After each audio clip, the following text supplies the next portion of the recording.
It was a Saturday in May of 2016. 19-year-old Robyn Alice was living in her childhood home near the shore in rural Nova Scotia.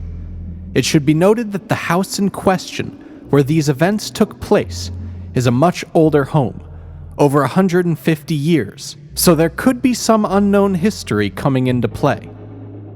On the night of the initial incident, Robyn woke up and looked at her phone, noting the time at 3:33 a.m., grinning to the point of almost laughing at the odd exactitude of the time, although the light-hearted mood wouldn't last long. When she rolled to turn over in bed, something large stopped her from doing so. Half awake and lying on her back, she reached over to see if she could discern what was on her bed. Whatever it was in the shape of a man, felt soft and scratchy like half-burnt fleece fabric, and was emitting a foul odor. Robyn's sister had a few friends over who had been drinking, so Robyn assumed at first that this was one of her sister's drunk friends. After sitting up and preparing herself to handle the situation calmly and rationally, her knees still touching the figure on the bed, she looked over to see a large, dense, pitch-black shadow in the shape of a human. The being had no facial features, but expressed a certain animosity in the form of a negative, menacing energy that permeated the room. Robyn was now fully awake and freaking out over what was happening, and the fact that she was touching this shadow entity. She dove to the floor to distance herself, and kept looking back over at it to make sure it was still there, worried that it might suddenly try to move closer. She noticed that the shadowy entity was taking up about 3/4 of the space on her queen-sized bed. Now this is where the event takes an even stranger turn. Robyn's memory of the event is totally different from that of her mother. According to Robyn's account, after seeing that this thing was staying put, she ran down the stairs towards her parents' bedroom, hoping to wake them up. After reaching the first floor, she fell to her knees and started begging her parents to come help her, but they were never roused from their sleep. She gives up on waking them and runs to find paper and a pen to draw the creature she saw in her bed. She specifically wanted to find a pen so that nothing could erase what she wrote down in her attempt to record what she saw. According to her mother's account, Robyn never went downstairs. Robyn's mother went upstairs to find out what was going on when she heard Robyn reacting to everything she had just witnessed.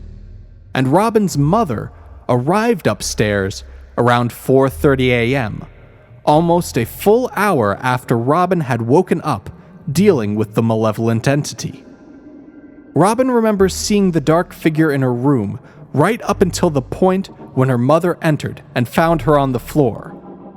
Robyn also could not find the drawing she distinctly remembers making after going downstairs. The image you are seeing now is her recreation of that drawing based on memory. Robyn does not remember hearing her mother going up the stairs. Robyn did not even remember her mother coming up to check on her at all. Her mother had to convince her that this had happened over breakfast days later. While the dark entity never made another complete appearance, Robyn's troubles were far from over, since the dark entity's attack had some lingering after effects. For the next week or so, Robyn was not quite herself. She would only sleep for 4 to 5 hours each night, only feeling safe during the day, since her slumber was plagued by bizarre nightmares about having a miscarriage. For the record, Robyn was not pregnant, although her sister was pregnant at this time. Robyn does remember feeling somewhat worried for her sister's health and well-being during the pregnancy. For the next few days, Robyn kept seeing glimpses of a male figure in her father's favorite chair in the living room, or at the kitchen table while cooking dinner. Whenever she blinked or focused on the area in question, the respective seats would be empty, no trace of anyone or anything. Robyn finally had a small breakthrough in her understanding of the situation after 4 of her friends kept coming over to visit between their classes. It was here that Robyn's mental haziness became far more apparent.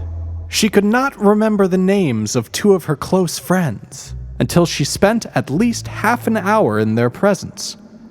This happened for several days until Robyn became ashamed of her failing memory, as her friends had taken note of her inability to remember their names. It was then that Robyn broke down and told her friends everything she had experienced.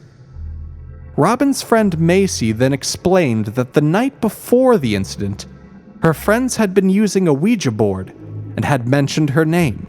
Also, Robyn's friend Catherine went home the night of Robyn's incident to hear from her father that he had seen the ghost of Catherine's grandmother smiling and waving to him while holding a baby boy. Catherine's parents had been the victims of a miscarriage twice in the past year, losing a boy on both occasions. Over the next few days, Robyn's condition worsened. She was hearing voices that no one else could hear. Sometime after this event had passed, Robyn learned that some of the words she heard during this time had a prophetic nature, as they accurately predicted the exact time at which her niece was born. It quickly became apparent that Robyn was going to need some outside help. Fearing the worst, Robyn met with a whole slew of doctors and specialists to make sure she wasn't going insane. This included pain clinic psychological specialists, 2 psychiatrists in team with 50+ years of experience combined, her family practitioner, a thyroid specialist, and even a dream therapist. Yet none of them were able to provide a real answer as to what could have happened, especially since the details of her case were unlike anything else the doctors had ever encountered. The most they were able to tell her was that sometimes hallucinations happen within the first 15 to 30 minutes of waking up, kind of like dreaming while you're awake, or a night terror. Ultimately, the doctors concluded that Robyn was of sound mind, and aside from being a bit spacey for a week, there was nothing intrinsically wrong with her. It was around day 5 of Robyn's hazy week that she was contacted by a clairvoyant. Somewhat ironically, the clairvoyant reached out to Robyn through Facebook, since I'm assuming the clairvoyant learned just a few personal details about Robyn from a dream. In the dream, the clairvoyant saw that Robyn and her friends were in danger, and seemed to get the impression that it was the group of friends that caused the danger in the first place. In the dream, she wrapped Robyn and her friends in a purple blanket to create a form of mental protection. The clairvoyant also instructed Robyn to burn sage as part of a method for banishing the malevolent entity. It wasn't until the 7th day after this whole affair started that it seemed like it would finally be over for good. Robyn, exhausted from a lack of sleep, was taking a nap when she woke up at 6:30 p.m. from another nightmare. She decided to burn more sage in hopes of banishing whatever was attacking her. 15 minutes later, the family dog Bridget, while sleeping on Robyn's father's chair, broke out into a loud, extended howl. This mid-sleep howl didn't even cause the dog to wake up. Afterwards, Robyn's father said, "Bridget is making him go away." Both Robyn and her mother reported feeling surprisingly peaceful after that howl. I'm honestly not surprised, as animals tend to be far more sensitive to these types of encounters. They can see, hear, and smell things on a frequency of which we are at best only partially aware. In fact, I'd be interested to know what the dog was doing when the first encounter with the dark figure happened. If the dog had been with Robyn when this thing first attacked, it's possible some of the trouble could have been circumvented. My initial reaction to this story might have been to write it off as some sort of sleep paralysis, but Robyn never reported having trouble moving of her own accord, which rules out sleep paralysis and an incomplete wakeful state as a possible explanation. Even though that could explain some of the haziness she experienced, the after effects of sleep paralysis wouldn't linger for an entire week. Before going into what I think happened, it is important to discuss what we are dealing with in this situation. On this channel, I have covered a variety of stories dealing with various shadowy entities. This is not an attack by a shadow person. Shadow people do not attack people. Native tribes in the Americas have recorded encounters with shadow people since just prior to 1000 BC. Shadow people are non-organic life forms that come from outside our dimension and feed on negative energy. In a way, shadow people actually clean up the negative energy in our environment. Many people who have encounters with shadow entities report talking to them, and for the most part they have their own personalities and seem to be like people in many ways. Some beings, like the plague doctor, have even given sound advice in their own way. Shadow people do not attack people in an attempt to make them afraid before consuming the negative energy. They only feed on the negative energies that a person would otherwise be putting out anyway. What we are dealing with here is an evil spirit. Evil spirits also feed off negative energy, but they do so by casting out an aura of negativity, like a spider's web, and they will stick around as long as they are getting what they want from you. The story of the Mile Moolah in Australia is an example of an evil spirit. Now, sometimes evil spirits can be pitch black in color, so they can at times appear identical to shadow people. Now, I was not there for this event, so it's hard for me to judge exactly what happened to Robyn, but I think I've narrowed it down to two possibilities. The first possibility is that this malevolent being attacked Robyn in her sleep, trapping her in a series of very lucid nightmares, feeding off of her pain and suffering. Now, if the nightmare scenario is what really happened, it only explains the trip downstairs, the missing drawing, and the frequent nightmares after the fact. If this is the case, Robyn's parents never heard her go downstairs because she was still in a dream. Likewise, the drawing she made never would have shown up because it was part of the dream too. But that's all this scenario explains. It does not account for everything her friends mentioned happening that coincided with this event. Also, if Robyn was traveling around a nightmare version of her house, the place would not have looked identical. It would have been slightly distorted, as dreams tend to be when they replicate a place we have been in real life. Now, if Robyn's mother had found her in her bed upon going upstairs, I would be inclined to think what happened was this induced nightmare scenario. But from what I understand, she found Robyn on the floor, which leads me to believe what happened here is the second possibility. The second possibility is far more extreme, but most of the events that take place throughout this encounter lead me to believe that it is a more likely scenario. The second possibility could only happen if the entity was really powerful and malevolent. Judging by its size, presence, and odor, it had to be pretty bad. How or why it showed up here, I could not tell you. But what I think it did was pull Robyn down to its level. In other words, it brought her temporarily into a lower dimension.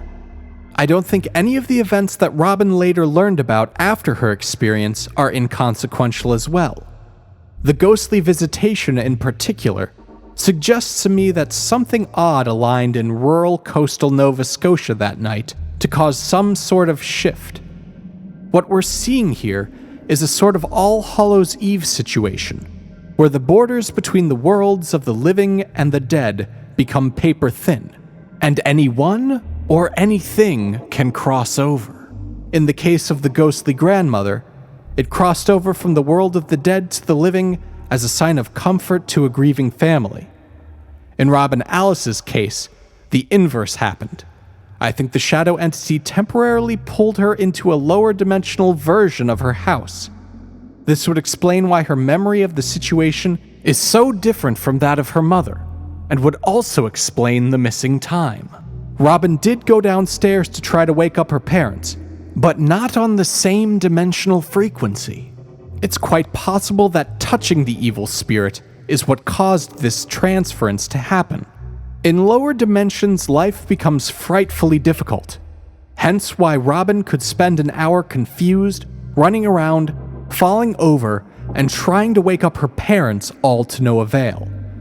Again, this explains why the original drawing was missing. If it was written on another dimensional frequency, it would no longer be in the house upon her return.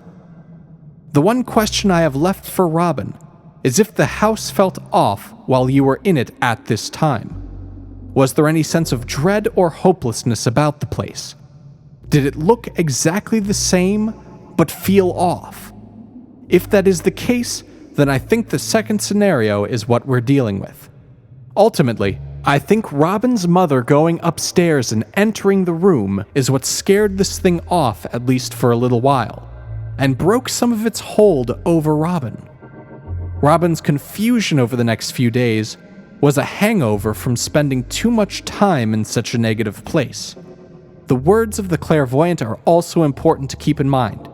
She had a strong feeling that it was Robyn's friends who opened up the opportunity for this attack. As much as I'm fairly open-minded, I don't know if simply using a Ouija board is enough to attract a malevolent spirit, but I guess anything is possible if done in the right place at the wrong time. I'd be interested to know if anything else happened in connection with this that could have attracted such a malignant evil spirit, and if not, just what was asked in front of that Ouija board.